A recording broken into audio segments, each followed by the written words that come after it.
Binubudol na naman nila yung mga tao sa 20 pesos per kilo na bigas. At magdududa ka dahil bakit Visayas lang? Hindi ba nagugutom yung mga tiga Mindanao? Hindi ba nagugutom yung mga tiga Luzon? Bakit 20 pesos per kilo lang dito sa Visayas? At bakit merong meeting sa Cebu Capitol ang lahat ng mga governors o karamihan ng mga governors sa Visayas? So baka may problema sila sa boto dito sa Visayas. Baka.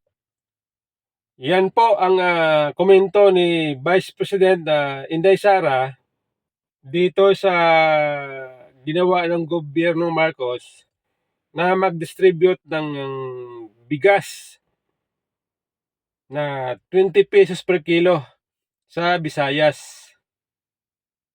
Okay? Ito po ating Vice President ay nagdududa siya. Ha? Pinagdududahan niya na itong ginawa ng gobyerno ay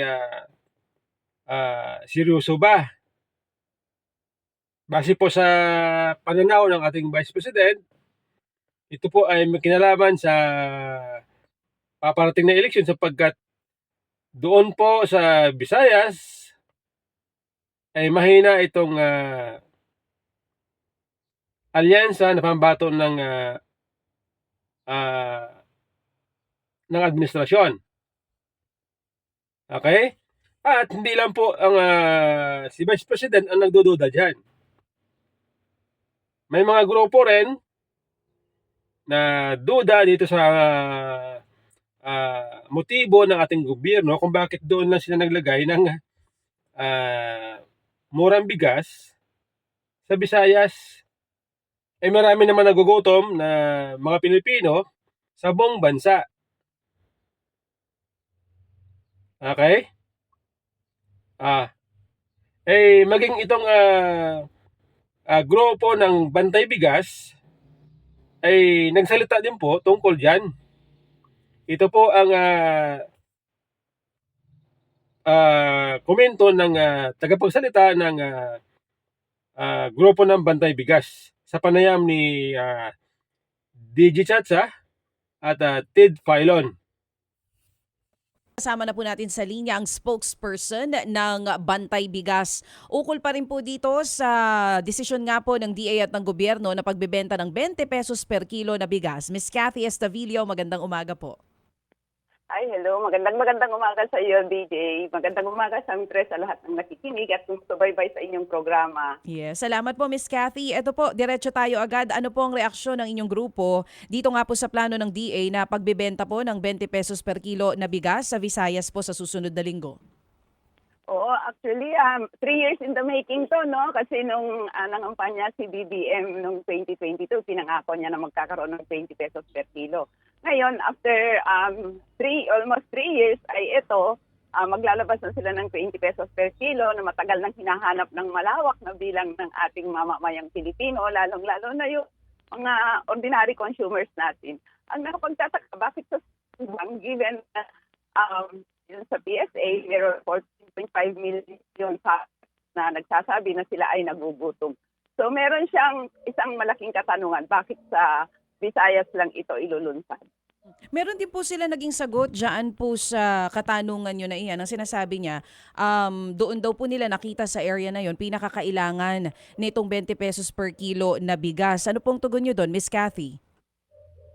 Hindi lang naman sa Visayas talaga yung nangangailangan. Ang dami-dami, milyon ang mga kababayan natin na talagang naghahanap ng mababang presyo ng bigas.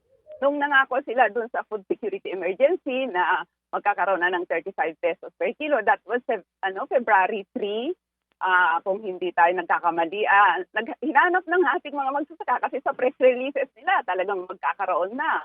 Pero hindi nagtagumpay dahil through LGUs, kadiwa centers nila ilalabas. At mukhang itong 20 pesos per kilo na ilalabas nila sa Visayas ay ito yung karugtong nung hindi nagtagumpay na food security emergency na meron silang stock na 300,000 metric tons at very, very limited ang paglalagyan. So talagang meron silang stock at ngayon ay ilalabas nila sa Visayas, kung saan ay isang malaking katanungan tayo ay syempre ang Visayas ay restrict vote at saka mismo sa news na after nung pag-uusap nila sa mga LGUs, mga governors at ibang mga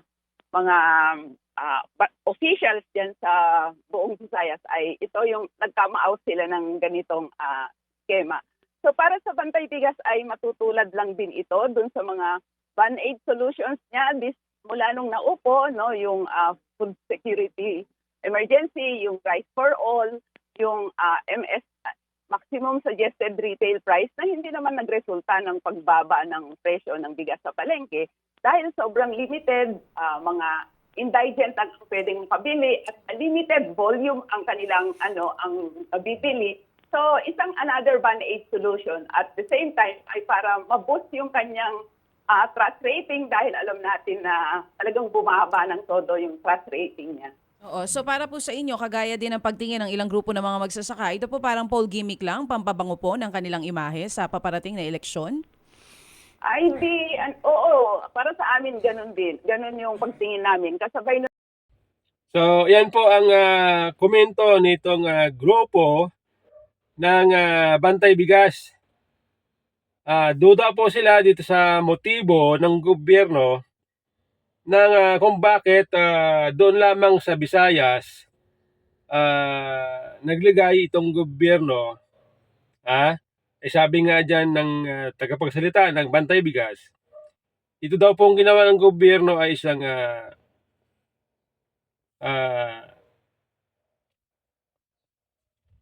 hakbang para mapalakas, maitaas ang kanyang lumagapak na trust rating, approval ratings ni BBM. Okay? At sa ating papalagay, yan din po ay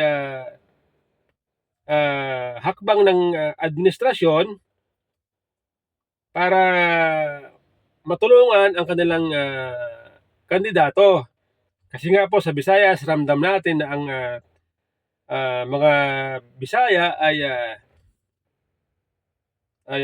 Maka Duterte. Ramdam din natin yan base sa mga nakikita natin sa mga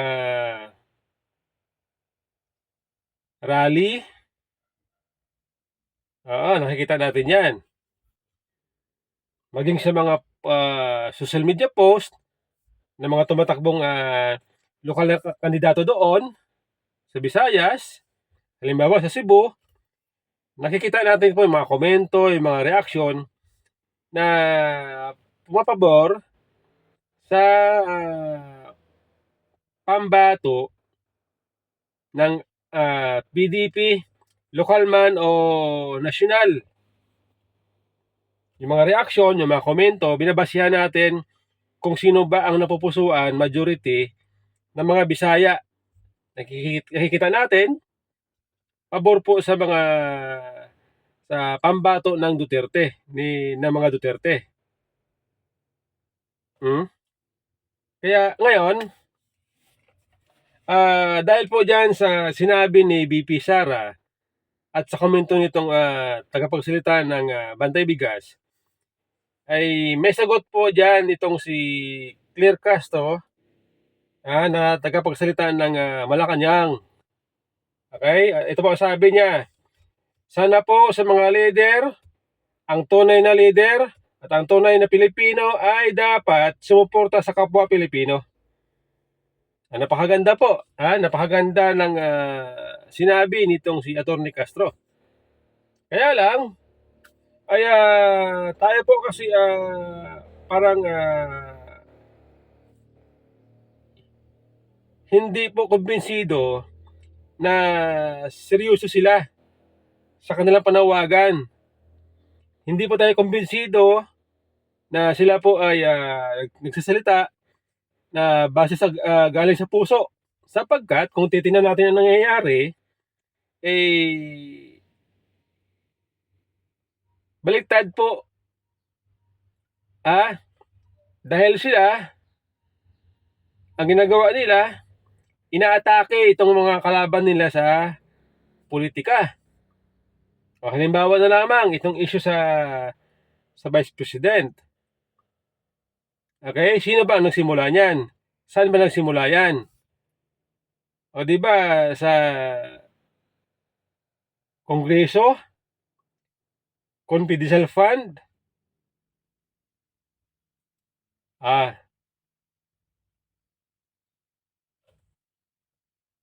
Nung inatake si Vice President, doon na po nagsimula ang sigalot sa politika. Doon na po nagsimula ang away-away, hati-hati dahil sa politika. Dahil sinimulan ng Kongreso at ang Kongreso ay kaalyado ng Malacanang. Tapos ito sila manawagan sila, dapat ang Pilipino sumuporta dapat sa kapwa Pilipino. Ito na lang halimbawa ang nangyayari sa dating presidente, Duterte. Di ba Pilipino din yon? Di ba Pilipino din yon? Bakit ginawa nila sa dating Pangulo ng ipagkanulo sa mga banyaga? Pilipino din yan eh. Kaya nga tayo ay nananawagan, sana kung gusto nyo kasuhan ang dating Pangulo, gusto nyo panagutin sa kanyang mga kasalanan kung meron man, dapat sa ating bansa bilang mga Pilipino. Kaya tayo po ay nawiwirtuhan dito sa panawagan ng Malacanang na magkaisa ang mga Pilipino. Kaya tayo po ay ang pakiramdam natin ay ito pong sinasabi ng Malacanang ito ay hindi nanggagaling sa kanilang puso. Isang pakitang tao kumbaga. Sabi pa ni Claire Castro, lalong-lalo na sa pinuno ng bansa, huwag sana pairalin ang crab mentality at huwag maging anay sa lipunan. Galing ano? Lalong-lalo na daw sa pinuno ng bansa. Ibig sabihin, ang kanyang tinutukoy ang Vice President. Ngayon, ikaw nga kung tutuusin tagapagsalita ka lang kung bumanat ka sagad hanggang boto lalo na ang Vice President na may mandato. Ikaw, Claire Castro, ano ang mandato mo? Di ba dapat mas mahiya ka sa bunganga mo?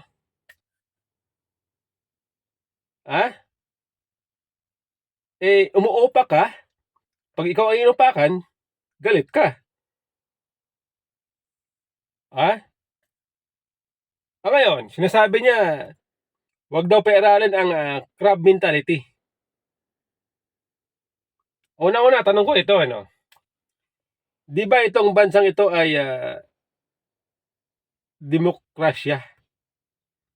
Sa politika, mayroong administrasyon, mayroong oposisyon. Natural lamang na ang oposisyon na kapag mayroong issue ang administrasyon, natural lamang na siya po ay maging fiscalizer. Abogado itong si Claire Castro, pero hindi niya alam. Natural lamang sa isang oposisyon na maging fiscalizer laban sa administrasyon kapag merong dapat punahin. Meron nga din nagpapanggap. Kunyari, sila daw ay oposisyon, pero pabor naman sila sa ginagawa ng administrasyon. Tahimik sila. Di ba? Demokrasya ito, Atty. Claire Castro. Abogado ka, alam mo yan. Hindi pwede manahimik ang oposisyon kapag meron silang nakitang hindi magandang gawain sa administrasyon. Ngayon, kung sa palagay ni Atty. Castro, naging crab mentality ang mga kritiko ng administrasyon, sabihin natin, sige, tanggapin natin crab mentality para sa kanila. Bakit naging crab mentality? Dahil sa ginagawa ninyo. Di ba? Kayo ang may kagagawan kung bakit para sa inyo ay naging crab mentality ang mga Pilipino dahil sila ay nagko-komento laban sa ginagawa ninyo. Di ba?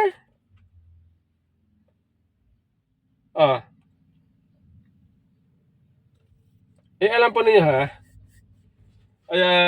ito lang masabi ko no. Sinasabi kasi ng Malacanang, doon daw sa Visayas, doon daw kasi nakita nila na pinakakailangan itong murang bigas. Base sa kanilang pagkakaalam daw, doon mas kailangan. Sa Visayas. Tayo rin po nagdududa dyan. Bakit? Doon sa sinasabi nila na doon mas pinakakailangan itong murang bigas.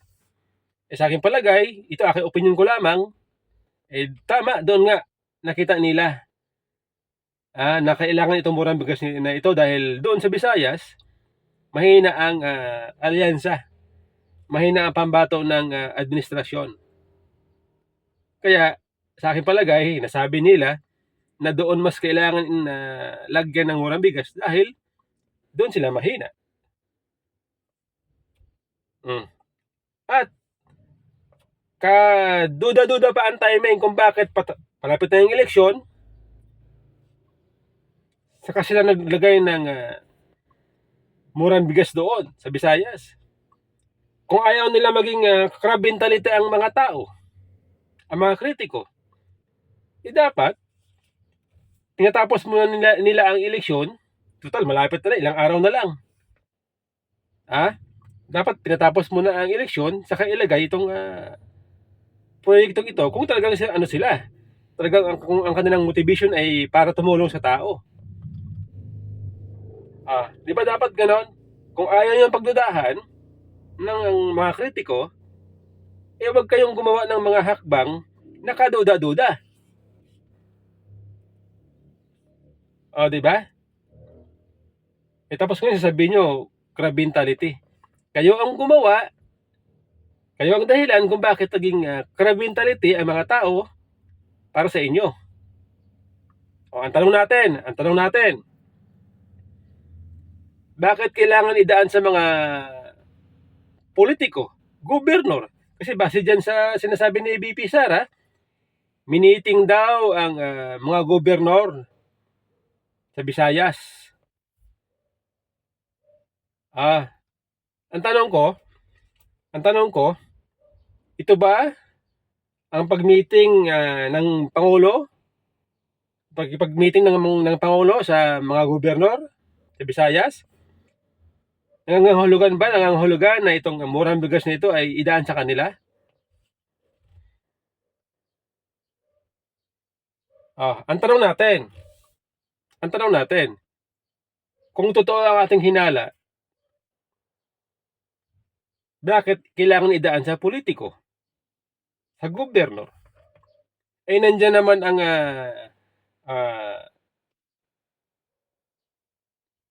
DA, Department of Agriculture, na siyang namamahala dyan, na pwede niyang i-distribute sa mga palengke, na hindi na kailangan idaan sa mga politiko. Di ba kaduda-duda? Yan pa atin sinasabi na dapat kung gusto nyo hindi kayo mapuna, huwag nyong bigyan ng pagkakataon na ang tao ay makita na may karapat dapat ipuna sa ginagawa ninyo. Di ba? Ganun po yun, Madam Castro. Ikaw ba naman, no?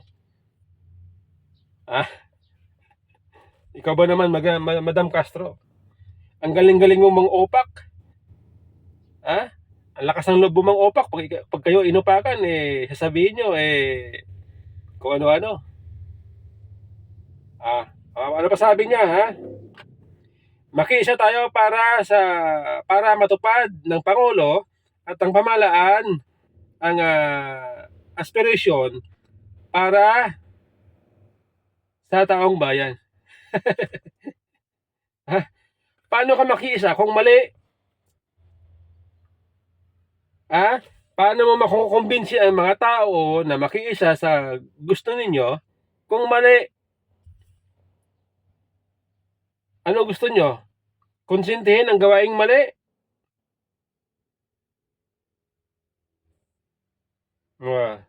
Di ba? Ganun po yan. Wag po ninyong, kung gusto ninyong hindi kayo mabatikos, wag po kayo gumawa ng hakbang, magpakita ng mga galaw, mga bagay, mga gawain na mali na siyang dahilan kung bakit kayo nababatikos. Wag ganun. Di ba?